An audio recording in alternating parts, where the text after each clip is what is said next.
Welcome to Classic Coach. This episode, July 20th, 2016. It's Linkin Park's Hybrid Theory. Jenny, Lauren, and special guest Eric Hankey take on this one, and it creates something of Roach Koach lore. Be respectful of our time bit. So please sit back, relax, and enjoy some Classic Coach.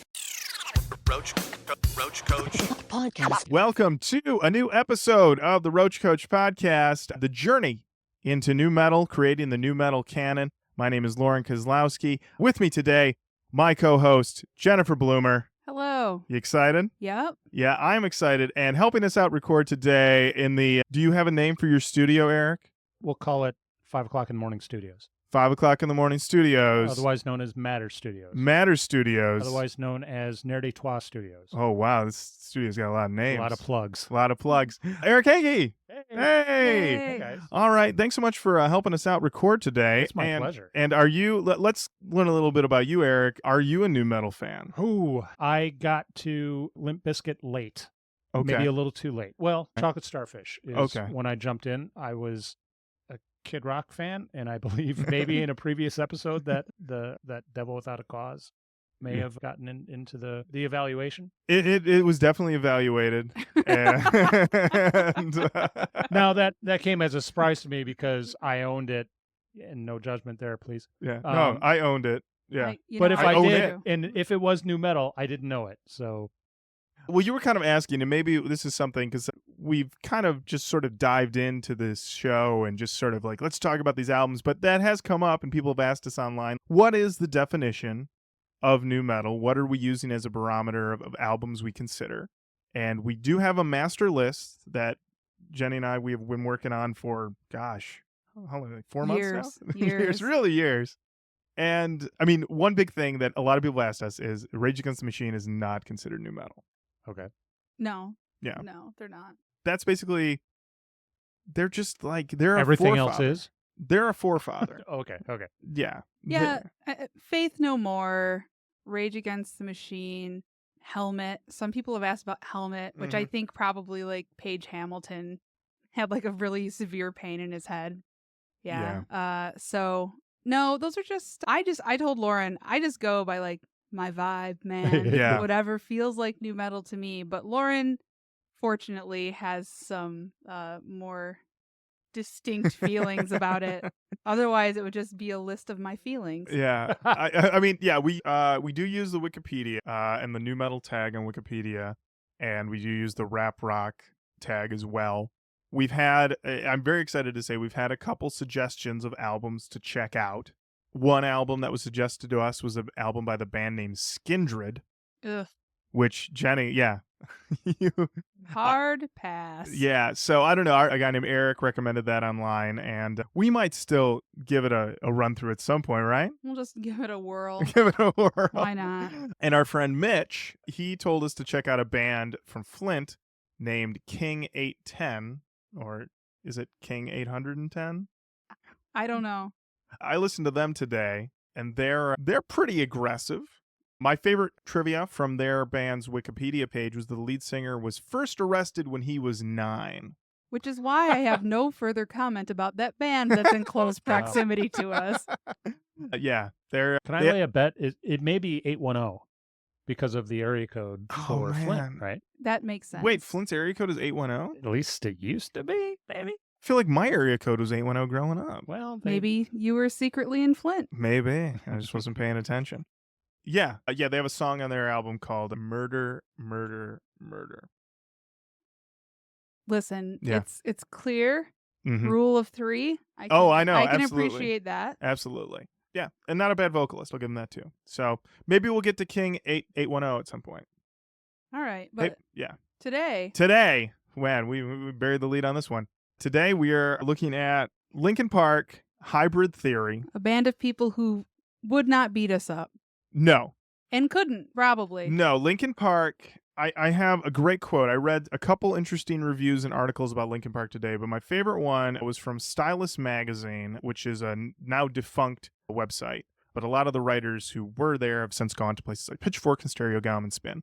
And they used to do a column called The Diamond. in which they would talk about albums that had sold 10 million copies. And they did an article on this album because this album sold 10 million copies in 4 years, which is pretty impressive. And the line was, the reason that Linkin Park caught on in ways that a lot of other bands didn't, that put them over the top, is that it is easier to be sad than mad. That's Ian Cohen at Stylus Magazine. And I really understood that, especially watching these videos, is, yeah, to be mad all the time is exhausting. But man, you can be sad for days, weeks, months, years. I disagree with You the disagree? sentiment that Okay. it's easier. Well, no, I'm not saying easier, but you know what I'm saying, as a presentation. Sure. Do you know what I mean? To maintain, a look of sense moroseness. You know what I mean? You could do a show and be like a bummed out goth person for the whole time, but to maintain an aggressive stance, like a heavy stance, that is also appealing to a large group of, a large audience, that's exhausting. Yeah, you're talking about my whole life right now. You don't have to tell me. I'm sad all the time and All right. occasionally mad. Okay. So Jenny, what is your, if any, back history with Hybrid Theory? I remember that a lot of dudes who played ice hockey really liked it, Okay. and I thought it was for posers. Nerds and posers. I was not feeling it. By the time this came out, I was beyond anything that was played on the radio. Okay. I thought it was just all a bunch of the man's shit. So sorry, Chester. I did not like Linkin Park when they came out. I thought, I can't even remember the name of the song, and I've listened to this album 4 fucking times. One Step Closer. I did not like that song when it came out. I thought it was stupid. But then they put out Crawling, and I was like, I'm kind of into this. And then I think somebody burned me a copy, and then I heard Paper Cut, and I was like, I am on board. And I was on board for a while, for a long while. Yeah, until they, that's a later album. My Minutes to Midnight was bad. Anyway. There are a few things I want to say. Yeah, absolutely. This album, just in researching it, their Wikipedia page has like a section for accolades. Oh, yes. And this, I am willing to bet, Yes, will be the only album that we talk about that has an accolades section anywhere. maybe. I don't know. Korn, Life is Peachy was nominated for a Grammy. Ugh. Because I know that because it has a sticker. Anytime you go to buy it, it's nominated for a Grammy. Life is Peachy. Sure. Okay. And Deftones, they won a Grammy for Elite. I still haven't seen anything that says accolades. Fair enough. And All right. I've You've been doing the research. I have been on Wikipedia. You have been. I'm No a one's- hardcore researcher. Okay. All right. So tell me about the accolades for Linkin Park. Okay. Let's see. Hybrid Theory was on several must-have lists that were compiled by various music publications. Rock Sound named Hybrid Theory the best modern classic album of the last 15 years in 2013. Wow. Loudwire ranked it number 10 in its best hard rock debut albums list. Yeah, it's on a lot of 100, 150. It's not on anything. Oh, wait, we got one. Kerrang said it was the best 50 rock albums of the 2000s. It was number 8. That's pretty good. Wow, that's really high. Yeah. So, I mean, people like this. Yeah. And I can understand why. Absolutely. But, in 2000. You were like, whatever, posers. Yeah, I was like, sorry, no thanks. I'm Oh. too busy listening to MU330. I don't even know what that is. It's a ska band. Oh. And you know what? I still like them. Okay. Fair enough. Well, we can just dive into this thing. Dive right in. Dive right in. Track 1, Paper Cut. Oh, man. This song wastes no time getting great. Okay. So right away, is this the slickest album we've listened to so far? By a long shot. I mean, the thing I noticed with this album, and we'll probably become redundant at a certain point, is that everything sounds like it was like nothing in this album is live in studio. No. I think it almost sounds is that you've got basically they just It had a guy play like a couple chords, plays guitar, they recorded it, and then they just kept it in a zip file until they needed guitar noise. And then they dropped it in and just, clone the file in Pro Tools until it was long enough for the song. Yeah, I mean, they've got 6 dudes listed on their production team for this album, and that it's very evident that this album was very much put together, packaged, and handed out. It's something that to be consumed. And that's what I hated about it when I was a teenager. Sure. And I think that's what I like about it now. Really? And I'm just like, thank you. And you know what? Respectful length. 37 minutes. 37 minutes. Thank you. Yes. Thank yes. you. This album does not wear out its welcome. Right when you're getting like, okay, I could be done. It's done. First album we can say that about. And that's how you know that there were a team of people who were just like, not about the bullshit. They're like, get in, get out. Yes. I don't have all fucking night. Right. Mama needs to get some rest. Let's wrap this shit up. Now, interesting thing I noticed, I did a little research as well, that these guys could not get signed to save their lives. They went to every label, and every label turned them down. They went to indie labels turned them down. They had to call in a buddy, and it sounds to me like this guy got in at Warner Brothers and then was like, all right, but you got to bring my friends. And they were like, fine, bring them. Bring them, but we're going to produce the shit out of it. Well, that's the thing. They couldn't find, I think it's in the wiki, they couldn't find anybody who wanted to produce it. Yeah, that's true. So, and the thing that's funny, though, is that it seems clear to me that, yeah, this is an album, we've been listening to all these other albums that have a clear, even if it's a repetitive riff that's showing up on a lot of songs, it's okay. Head and Monkey on Korn. Like, these are guys who are like the people who are the brainchilds behind the major sound of the band. And Wes with Limp Bizkit and Stephen Carpenter with Deftones. And with Linkin Park, the guitarist is just another tool of the producers. He is not a guy who's like I don't think there is actually any of the interesting musical moments on this album are not made by a guitar.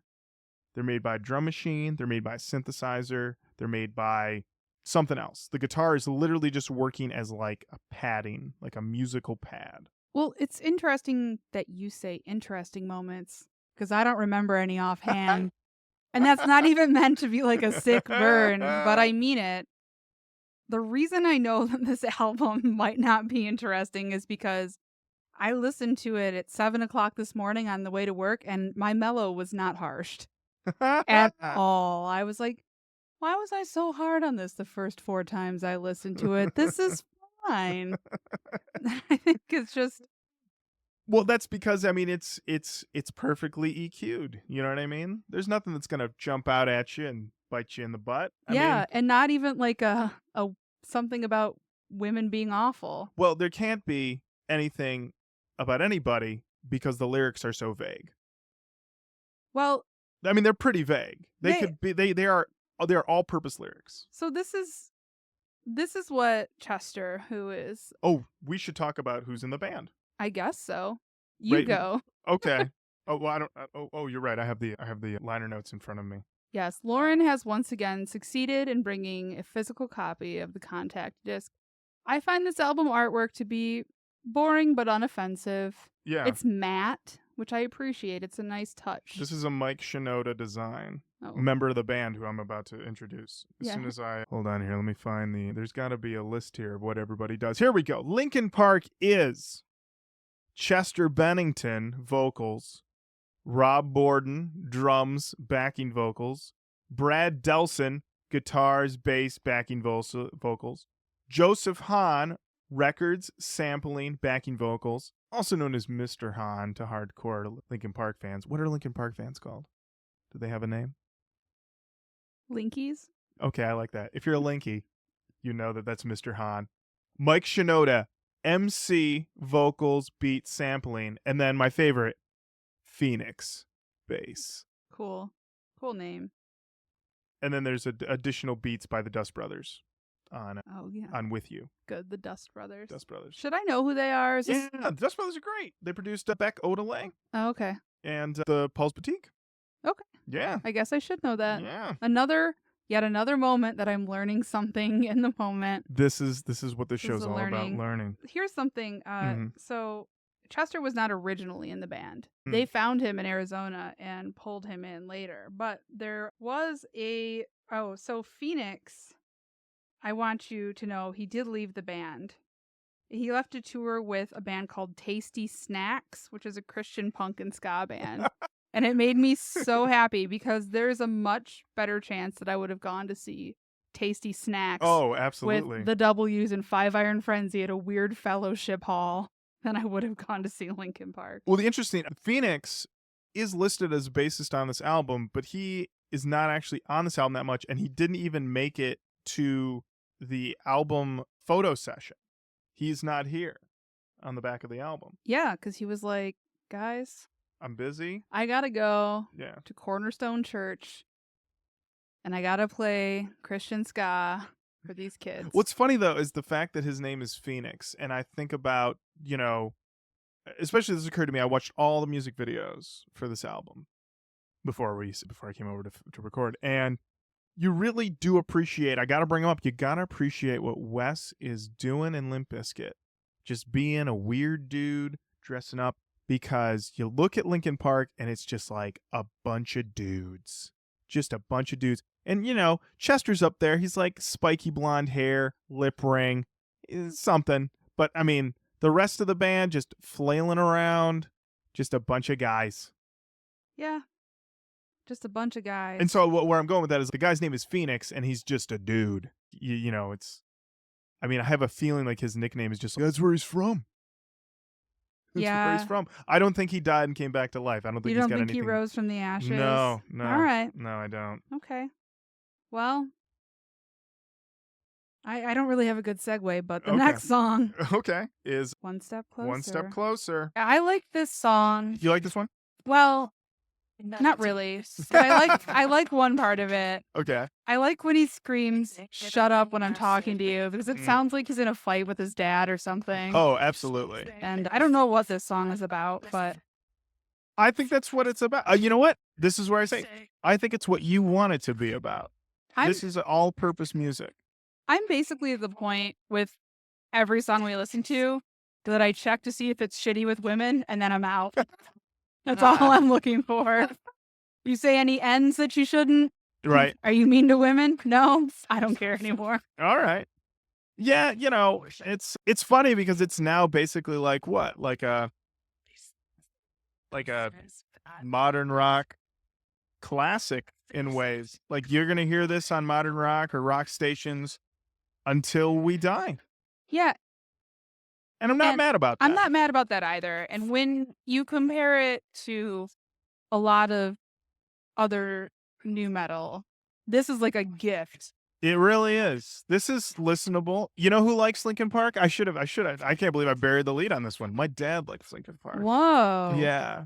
My dad really likes their second album a lot. Actually. Okay. Yeah.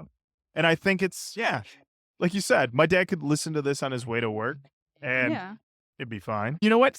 And this is the difference between, 1 million sold, 10 million sold. It's shut up. It's not shut the fuck up. Yeah. It's just shut up. And everyone's fine. You can have that CD. Yeah. Yeah. And that's probably why I was like, this is not mad enough for me. Why aren't you swearing? Your parents aren't telling you you can't. I had written a list down of like the best songs on this album, and I did not have this song on it. But now listening to it again, this is probably one of the best songs on the album. And it wastes no time. Played, that's it. That's the song. This is to be played in a minivan. Yeah. And that's fine. Mm-hmm. And that's fine. Talking about the songwriting on this album. Yes. Lyrically, I found there's a quote from Chester that says, "It's easy to fall into that thing. Poor, poor me. That's where songs like Crawling come from. I can't take myself. But that song is about taking responsibility for your actions. I don't say you at any point. It's about how I'm the reason I feel this way. There's something inside me that pulls me down." So, and this comes after he talks a little bit about how these songs are about just kind of like his interpretations of universal feelings and emotions and experiences. And I think that's true, And what I do appreciate about this is even if they are about people in his life that have fucked with him, it does seem like a lot of these songs take responsibility for the feelings. That's true. And that's kind of a weird way to look at it, but as I've aged, I've realized that all of the anger that you turn outward, maybe you should just take responsibility for some of your feelings and do something about it. So this is true. it's less infuriating to listen to this now as it is when I listen to some of these new metal songs that are just so fucking whiny and blamey. Oh my God, you guys, get out of your basement and do something, Yeah, that's very true. I have to say, I listened to this album 4 times for this podcast, and normally I do 2.5 to 3. And the 4th time was this morning, and my body was sort of rebelling against me a little bit, like, this is too many times in a week.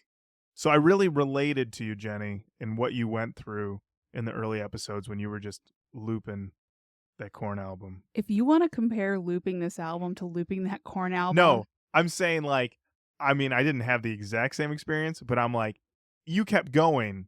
I mean, your fortitude is amazing. Thank you. That's what I meant to say. As long as it turned into a compliment, I'll accept it. You don't know what I've been through. Of course. Oh. Could I ask a question absolutely. so I listened through the album for the first time earlier today. Okay. And one note that I had about it was just the question of, and this might go into the next song, the question of the voices of the lyrical singing versus the, we'll say, rap. Yeah. Are you to interpret the actual consciousness of that voice to be the same being? Or is it 2 guys? Or is it one mind, one thought? Does that make any sense? Yeah, I feel like, and I kind of base this also off of watching the videos, is that they are supposed to be a unified one voice. I don't think, I feel like when, really the way that these songs seem to be designed a lot of the time is like, what is the message that we need to get across? And can we get it across with mostly singing or with mostly rapping with singing on the hook? And the thing to notice is like on Crawling, that song is 95% singing with a little bit of confidence. I'm convinced that, too much pressure to break. And then he's back out, because this guy's got it. While on the other end, in the end, is mostly rapping with just the singing on the hook. And, his feeling is I can flow on this one a little bit. Let's go into track 3, which is Without You. With you. With You. Jeez. I'm sorry. Don't make it negative. You're right. Oh yeah, this is all Mr. Han. This is Mr. Han and Shinoda, man. Yeah, this could be. Yeah, they just I forgot the guitarist's name already. They were just like, hey man, rock us up a riff, because it doesn't even seem like it's not. There's no solos on this album. This is like the least technical, playing that we've heard so far. My note on this one was great intro, open rap, sounds like Will Smith and Getting Jiggy With It / Miami. Oh boy. Yeah, you can bring it down. That's just me.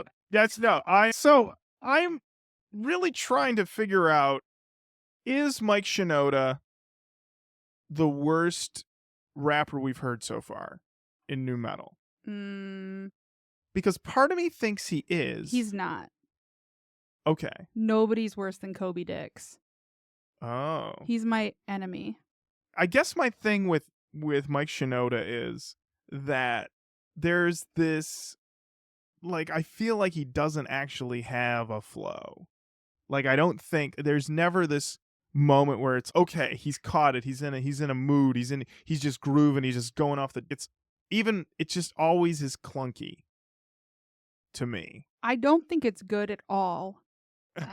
But I don't think it's as bad as Kobe Dix. You don't think it's as bad as Kobe Dix? Kobe Dix, for those of you who don't remember, from Papa Roach. Yeah. The worst band ever, and our namesake. We have a troubled relationship with our parents. My note about the Will Smith wasn't necessarily a knock, other than it's obviously so palatable. It's just right. Here you go. Here's my smooth. Oh, this whole thing is a cheese pizza. Yeah. This whole album is just like, anybody can eat it. No sharp edges. No, it's good. Not too much sauce. Yeah, absolutely. Yeah, no one's gonna burn their mouth.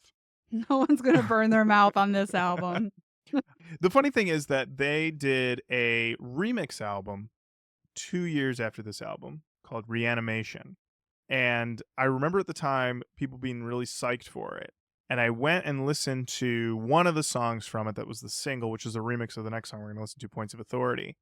And I was like, these songs already sound like remixes. What more can you add to them?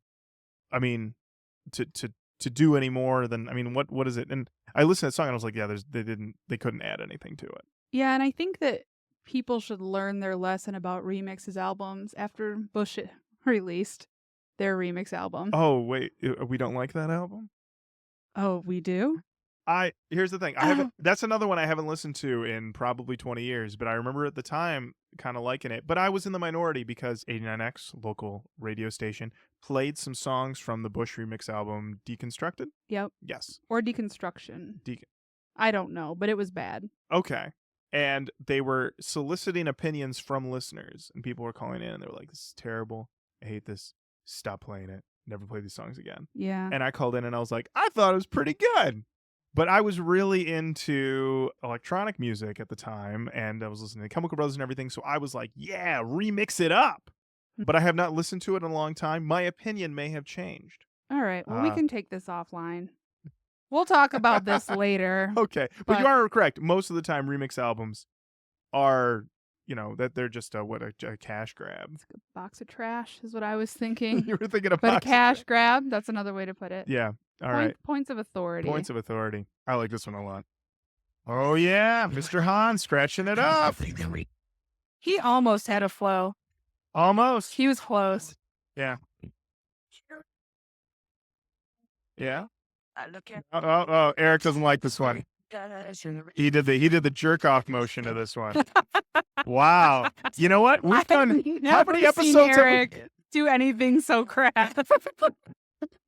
It's funny. We've been doing this show for a few episodes now, and that's the first jerk off motion anybody's made. That is made. the first jerk off motion. Yeah. Now, Eric? I'm curious. What about that song solicited a jerk off motion? I think it was when Chester came in. By this point in the album, the sad and the just the morose, I had had enough. You'd had enough. Yeah. 4 tracks in, you're like, nah. Yeah, that's it.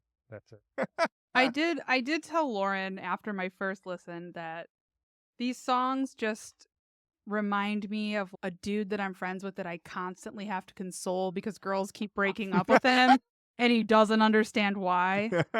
And that kind of stuck with me as I listened to it more and more, and I started to feel bad because I realized the albums I liked the most are the albums that have some of the shittiest things to say about women. This is all like pretty mild, and I'm just like, you fucking like jerk off motion. Get out of my face, Chester. You get dumped because you're a pussy. And then I'm like, oh, I'm the problem. This is that internalized misogyny I was mentioning in a previous episode. The funny thing for me listening to this one, especially when this song came on, was the fact that I don't know the last time I put this on for pleasure. It was a long time ago, at least 10 years. And it was a little like seeing a friend from high school or college that you have not seen since that era. And they're like, what are you doing? And you're like, oh, I'm married and I have a kid now and I have a job and, I pay my taxes. What are you doing? He's, I'm still in the dorm. Yeah. You got to come back. It's killer. That's essentially my life that you're describing. You're not living in a dorm. More or less. No, you have a job. What I'm saying, though, is... Stop attacking me, Lauren. Stop attacking me. You pay taxes. No, I don't. You're doing fine. No, what I mean, though, is like there was the sense of, this was what was going on. It's almost a weird time capsule for me. I do understand what you're saying. Yeah. It's just people who... in albums. I mean, I guess we can't expect this album to grow because it is captured in time.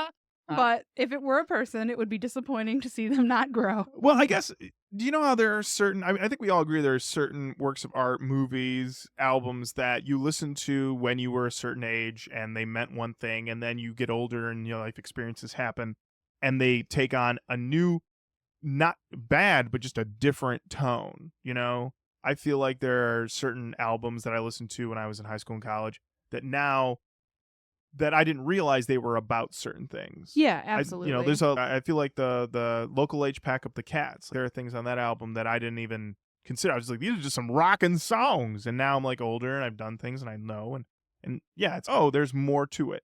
But with this, I'm going back and I'm like, everything I got the first time, yeah, it's the same. Yeah, I didn't miss. I mean, like I said, I listened to this album 4 times in a week, which is too much.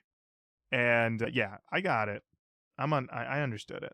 You ready for another hit? Oh, I'm ready for this one. Well, all right. Let's bring on Crawling. This is the best video that they have of the videos I watched from this album. I think it's about a woman who's either self-abusing or in an abusive relationship. I couldn't quite tell. And the video is a little ambiguous. Well, Yes.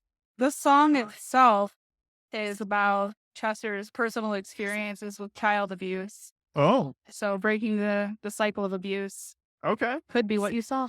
Yeah, that makes sense. That fits more. Yeah. Because they insinuate a guy in a turtleneck is hassling this woman. I'm sorry. That's never happened. No one in a turtleneck has been able to hassle anybody. Well, that's what Linkin Park did in their video. All right. And Linkin Park are performing in a room full of crystal growths, Okay, I like that. and they're actually maybe in the mirror in which the girl is looking into. And at one point, like Chester's talking at her through the mirror, and I had this really dumb thought where I was like, he can't help you. He's just the singer in a band. Okay, so this video, I haven't watched any videos for any of these things, but Yeah. what you just described to me Mhm. is that Linkin Park is in some sort of crystal palace, like a fortress of solitude type place, Yes. and he's looking through some sort of magic mirror, Yeah. and there is a man in a turtleneck No, harassing a woman. He only sees the woman Okay. because she's looking in the mirror. It's like you just described the dumbest fucking video. Oh, that's not even the dumbest video I watched of theirs. Okay. No, I don't want to know about any video other than what I have in my mind for this video. Okay. But yeah, I think, and this is the song where it's mostly Chester, little bits of Mike Shinoda coming in, just giving little Pepper, confidence, and then he fades back in. But what's funny though is Shinoda carries himself in the video. Don't worry, we all know who's running this band. And Well, it's big old Mike S. real quick, I want to confirm that Yeah. in the video, the girl is being abused by her father, who's the man in the turtleneck. Oh no, I misinterpreted then. Her father is always shown in a distant, soft focus. What is he wearing? You can't see what he's wearing. Okay. That makes sense. Her father is abusing her, and then it's her boyfriend attempting to comfort her. He's got a turtleneck, and she's don't Okay. touch me. All right. Well, now the video makes sense. And continues my theory that no man in a turtleneck has ever harassed a woman. Yeah, but no, I really like this one. What do you think? Do you like Crawling? Sure, it's Yeah. fine. I mean, there's it's not something that I would go out of my way to listen to, Mm-hmm. but I wasn't filled with rage and I Sure. didn't skip past it. Yeah, absolutely. That happens a lot. Yeah, Not here though. not here. All right, track 6, Runaway. Runaway. There's more of that. It almost sounds like the volume control on an Apple. Yeah. And Maybe they're like going to the future and they're like, turn it up. turn it up. I think this is the first really generic song in the album. You could argue that the other ones are kind of generic, but this one's Yeah. really generic. You could argue that. Yeah. I get a little Depeche Mode on this song. Late Depeche Mode. Late Depeche Mode, not the early, it's really good stuff. Yeah, this is post Ultra. I wrote down that it was cool that they got Billy Joe Armstrong to sing on the verses on this one. I don't know if that's a joke or not. It sounds like it's Bill General. Billy Joe Armstrong. from I can see it a little bit. I don't think it's. Green Day. Got it. I don't know if it's distinct enough. I mean, this is the first song on the album where I'm like, it's we gotta pad this. We got to get to 12 tracks. So Runaway is one of them. It still made it in there. It sure did. 37 minutes. 37 minutes. Can't say enough for that. 37 respectful album time. Yeah. Can't And the say- thing is that song is do we have what is the average track time? Is there anything over 4 minutes on this album? No, Oh, look at that. See, that was another I said, glad the songs are so short. The longest track I believe is 336. Nope, 337. Cure for the Itch. Wow. No, that's Yeah. 237. So in the end is 336. Wow. And you know what? You can take your time. But words, never mind. You know what I mean. It's a fine song. It is. You can. All right. So track 7, By Myself. Yeah. Oh man. See, but then they immediately drop it. Do I follow my And then they're like, look, Mike's got to spit for a little bit. It's, no, man. What happened to that sick opening? They're just giving you a tasty bite. Love the intro. Probably the best track. Whoa. Oh, best track. Well, No jerk off motion no to jerk- this song. oh man, they tease you. I want to hear it again one more time. No, I mean, like, just it's gonna keep playing. I want to get to the hook. I just say, here it comes. Oh yeah, yeah. I like that. It's almost shrill. This is like we're gonna get a little abrasive, but then we're gonna smooth it back into this rest of this chorus. What do you think of Chester? Ask this to everybody. What do we think of Chester as a vocalist? I mean, he's fine. This whole album is, it's fine. That would be my review of this album.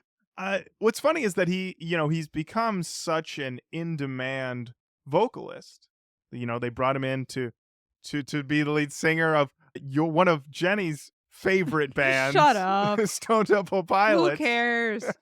Who cares? And I think he's proven himself. I think the thing is that he's one of the few. He's a screamer, but he's also a singer. And he can effectively do the kind of a bit of a throat shredder a little bit. I mean, he's not doing Cookie Monster vocals or anything like that, but no. but he's I think he's more than able. I think he's pretty good. You know what? I think his best work is with the live rock cover band he's in called Bucket of Weenies. Oh, what? I don't know. Just a little bit of Wikipedia fact. Wikipedia Yeah, fact. Okay. dug deep. Who else is in that band? Is it like I have no a idea. Camp Freddy situation? There's a bunch of famous people. I can't find it. Okay. I'm unwilling to Google that. I'm not Googling Bucket of Weenies. I don't want. Well, whatever I comes up. earlier today, Jenny messaged me and I started to do some research and then I was like, how much more do I want to know?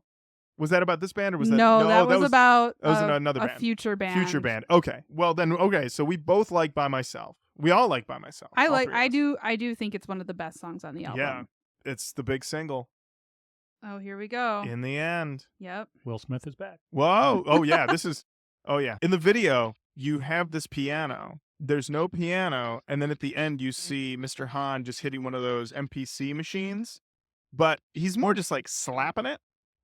And he directed the video, so it's like he thought that would be the best go. So this video, all green screen.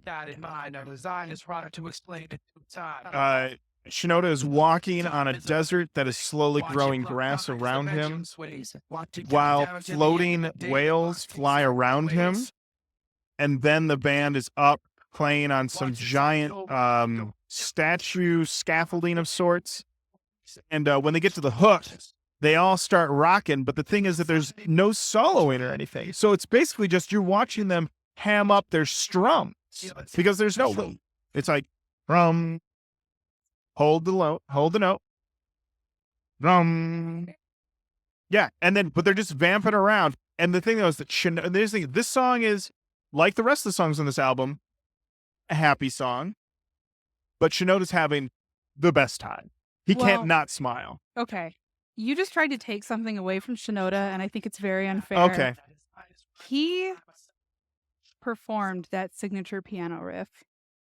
Well, they didn't let him do it in the video. You Well, can see, let you me can see tell what's his name in the you MPC. something about the making of this video. Oh. They okay. performed it at various stops when they were on the 2001 Ozfest tour. Oh. And on that very tour, Oh. can I tell you, Chester was bitten by a brown recluse spider, and he got very sick. Oh, no. So maybe Shinoda thought that he was like gonna bite it, and that's not a spider joke.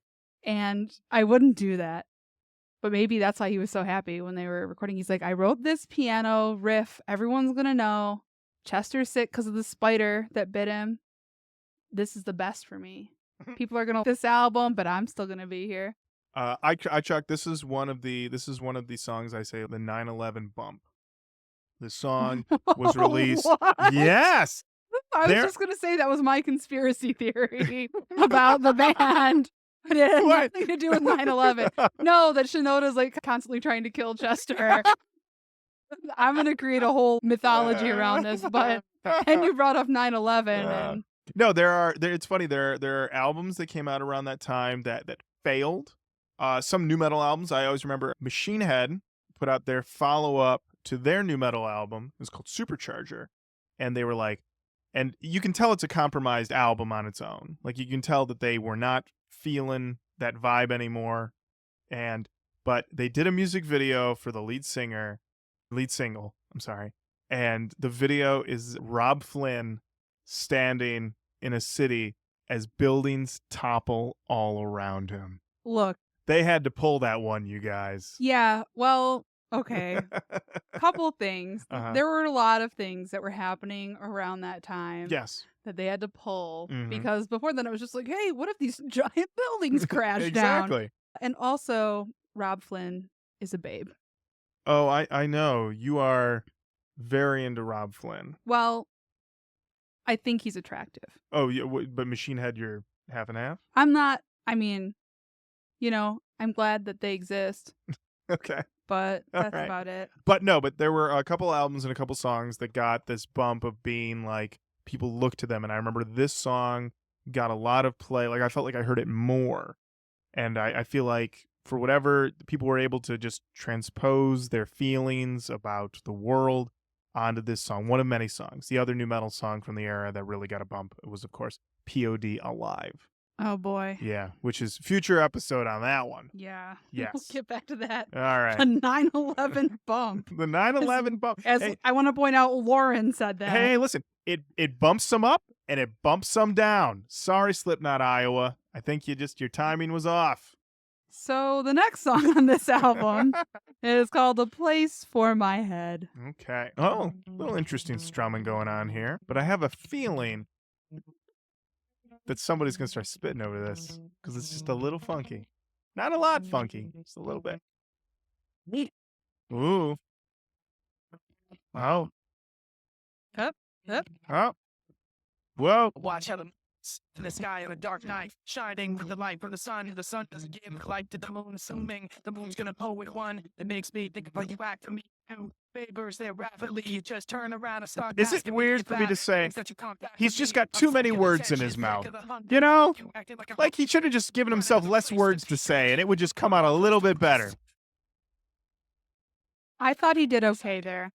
Yeah, he does okay. You just have some sort of weird agenda. I don't have an agenda. It just really struck me listening to this album that I was like, it's funny is that I didn't mind him for years. And then one day when I was in college, I was talking, I used to work for my college radio station, as I think I mentioned before. And I was talking to a record label rep from some indie label. And they asked me like, hey, what are the hot albums that I think they might have asked me what like my top 10 of the year were. or What are something your like hot that. albums? Hot albums, something like that. Well, that's a legit question they ask of what is in your rotation. And I think I told them like either Linkin Park Meteora or Linkin Park Faint was like getting a lot of play. And they said to me, the guy said to me, well, Linkin Park's, really bad. And I was like, what do you mean? He goes, and this is what he said. I remember it forever. I got some friends who really listen to a lot of rap, and they played me some rap, and yeah, he's really bad. So I like that guy didn't know that the Mike Shinoda was bad at rapping until he was played some other rap, and then he was like, oh yeah, Mike Shinoda is bad. I'm not saying that he's good, Yeah, but he's not as bad. as Kobe Dick. Yeah. Mm-hmm. And others that we have not yet. Yeah, it's true. I guess not yet reached. I guess you know what it might be is that there is this sense that Mike Shinoda doesn't think he's as bad as he is. I don't know this guy from Adam, No. but Do you know what I mean? I don't know. I feel like I don't feel like we've listened to a lot of these albums, and I don't feel like that Fred Durst or Kobe Dick, if put in a room with someone who's considered a great rapper, or even just like a rapper of some esteem, like a Young Jeezy or a Snoop Dogg or something like that, that he would be like, I can go toe to toe with this guy. Do you know what I mean? Mm. But I feel, and the other thing is that like a lot of the albums that we listen to have that sort of like rap cred track. You know what I mean? Yeah. And when it came time for Linkin Park to do their rap cred moment, they were like, oh, we're going to put our songs with Jay-Z. That's like we're just gonna go straight to the top. Best guy in the game. Yeah, okay, that's fair. I don't know anything about Linkin Park. I don't know. Right. I read that like Chester was super into drugs Yes. and booze and like whatever, but that's as far, and I know that whatever his name is, Shinoda. Yes. He was a graphic designer. Yep. Before he was in the band. That's as far as my knowledge goes. I have never seen them perform. I've never watched a video, so I don't have any of this, and I don't know anything about any of their other music. All I Really? know is listening to this album. Really? Yes. Wow. So Okay. it's possible that there is just this whole world of his cockiness that's very well. I mean, I would apparent. say it's just something I've noticed listening to this album and really kind of just looking at everything. Like, yeah, like maybe this guy, he might be a little too big for his britches, but at the same time, I mean, this is kind of down the line, is that he is a key to what is best about the band, and when they minimize his involvement, things get bad. Things All right. actually, he adds, for what we say about his Will Smith flow, and maybe I'm just backpedaling everything I've already been joking about this guy, but because now I'm thinking on these other albums, and it's, yeah, when you take that out and you just make them a rock band that's just Chester and Shinoda's just in the back doing something, they're less interesting. And if anything, he adds that extra flavor to it. Yeah, that makes them, stand out in a way. I mean, 10 million, right? Got to go back to that diamond cell. Yeah, that's true. Yeah. Next song on this album, Forgotten. I mean, this is another one. We're in the we're track 10, back half. Yeah, I basically don't care. Yeah, this is this Forgotten is forgettable. Woo, woo. Next. Cure for the Itch. Cure for the Itch. Oh, this is the requisite Mr. Hahn track. Yeah. Mr. Hahn, you got to give him a track. Uh, Mr. Hahn, like I said, does all their videos. I do love his formal name. Mr. Hahn? Mr. Well, Hahn. wait for it. Folks, we have a very special guest for you tonight. I'd like The to performance of introduce- hyenas. Oh, scratch it up. And here's the thing. Mr. Hahn, crucial member of the band. You can't take him out of the band. You need him. He's adding texture. He's adding beats. He is not a superfluous DJ. I don't have any opinions about DJs. So But you've been listening to this album, though. You would agree, though. He's I in the do. mix. He is in the mix. Okay. But I can't tell if it's good or bad. It seems fine. I think I'd only notice a DJ if they were like exceptionally bad. Sure. I don't think we've gotten there yet. No. Oh, My- real quick. Oh. So this is Mr. Hahn doing his best DJ Shadow. See, now you're making fun of Mr. Hahn. No. I've listened to this 4 times. And not counting all the times in the past.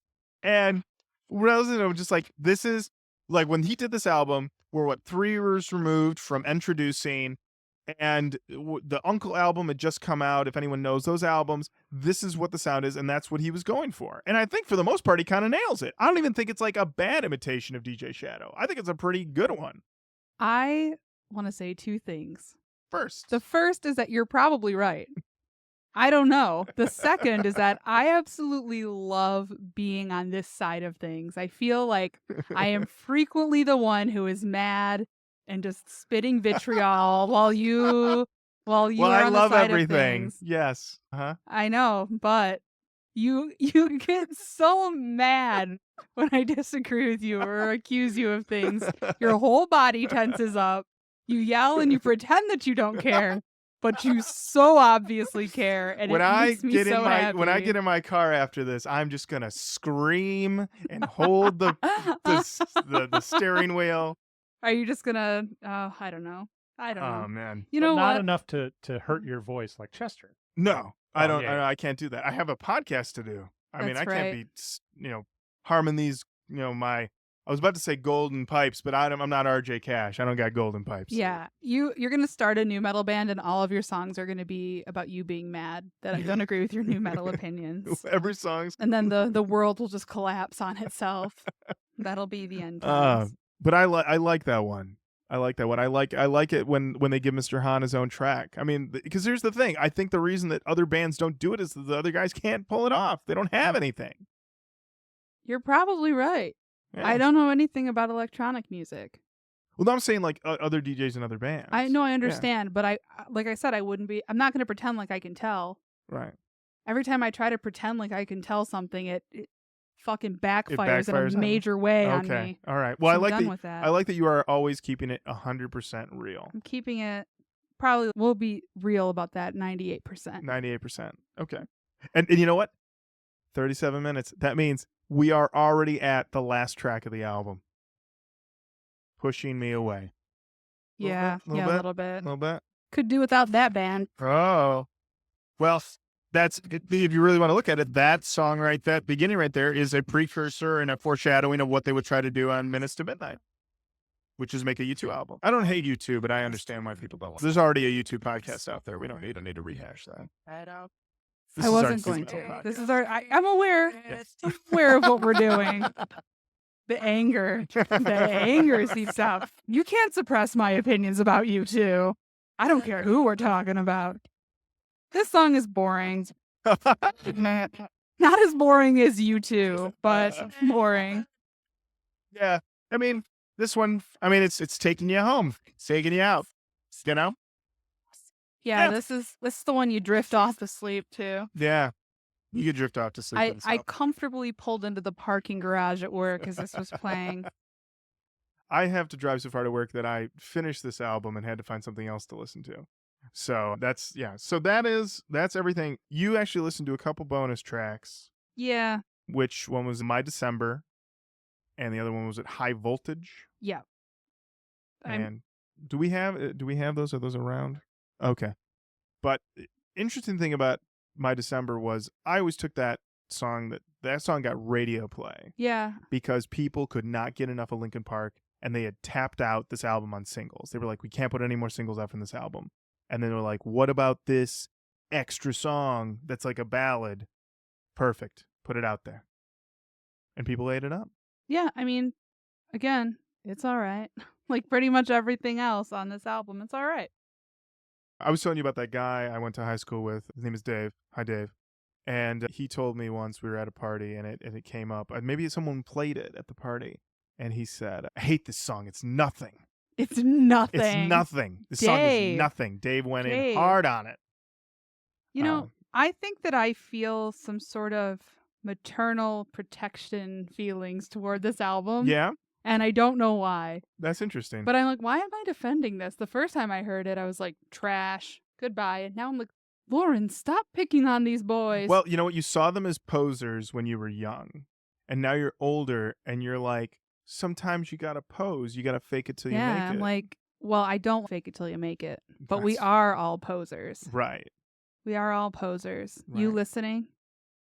You're a poser. You're a poser, and it's okay. I'll take care of you. Don't worry, posers. Yeah, so I guess this is when we have to talk about. Oh, did you find Oh. My December? Whoa. Yeah, let's hear it. Let's hear a little bit of nothing. a little bit. This is what Dave said was nothing. This is nothing. This isn't. Dave was right. Was right. All these years. Who do you think did this piano? Oh, this has got Shinoda's fingerprints all over it. Yeah, maybe I am being too hard on Shinoda. He's not on this track. I mean, as a vocalist. This is an all Chester deal. I didn't actually check to see who played piano. Oh, this has got to be Shinoda. I'm not willing to look it up.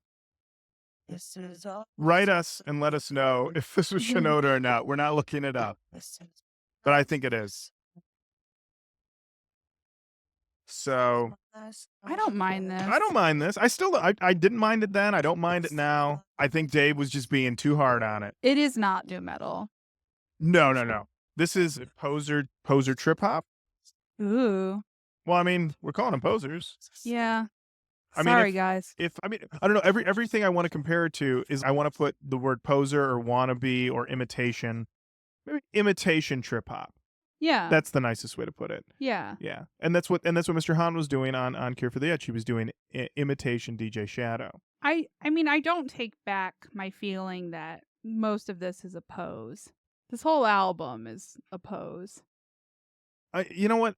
I know your big critique of the Papa Roach album was this is something packaged, pitched to the kids, and this album, I definitely think is even more so. I mean, no swearing. There's not a single swear word on this whole album. Well, there are swear words on this podcast. Right, but on the album there aren't. No, I know. And I mean, it's the slickest record we've done. This thing is produced to the nth degree. It does not pretend to be anything that it is not. This is true. And that's why that Papa Roach album is a flaming pile of shit. So you would say that the difference is that the Papa Roach album has a sense around it that it's trying to be harder than it is? Not a sense. Okay. It has a song that's authority, yeah, right.